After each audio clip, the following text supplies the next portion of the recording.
সৃষ্টিকর্তার সন্তুষ্টি বিধানে কেউ একা কোরবানি দিবেন, কেউ আবার অন্যের সঙ্গে শরীকে কোরবানি করবেন। শরীকে কোরবানি করার ব্যাপারে ইসলামে সুনির্দিষ্ট বিধান রয়েছে।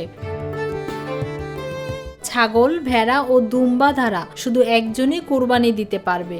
এগুলো দ্বারা একাধিক ব্যক্তি মিলে কোরবানি করা সহিহ হবে না। আর উট, গরু ও মহিষে সর্বোচ্চ 7 জন শরিক হতে পারবে। 7-এর অধিক শরিক হলে কারো কোরবানি সহিহ হবে না।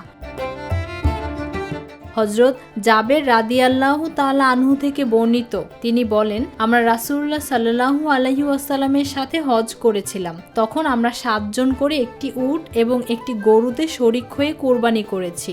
উট, গরু ও মহিষ 7 ভাগে এবং 7-এর কমে যে কোনো সংখ্যা, যেমন 2, 3, 4, 5 ও 6 ভাগে কোরবানি করা জায়েজ।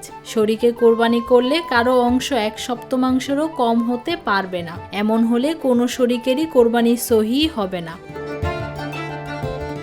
যদি কেউ গরু, মহিষ বা উট একা কোরবানি দেওয়ার নিয়তে কিনে আনে আর সে ধনী হয়, তাহলে তার জন্য এ পশুতে অন্যকে শরিক করা জায়েজ হলেও শরিক না করে একা কোরবানি করাই শ্রেয়। শরিক করলে ওই অংশের টাকা সদকা করে দেওয়া উত্তম। আর যদি ওই ব্যক্তি গরিব হয়, যার উপর কোরবানি করা ওয়াজিব নয়, তাহলে যেহেতু কোরবানির নিয়তে পশুটি ক্রয় করার মাধ্যমে লোকটি তার পুরোটাই আল্লাহর জন্য নির্ধারণ করে নিয়েছে, তাই তার জন্য এ পশুতে অন্যকে শরিক করা জায়েজ নয়।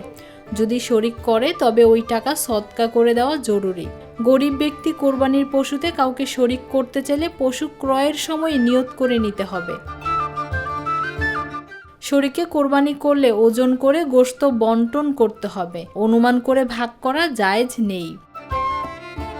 ফৌজিয়া আক্তার, নিরপেক্ষ নিউজ ডেস্ক।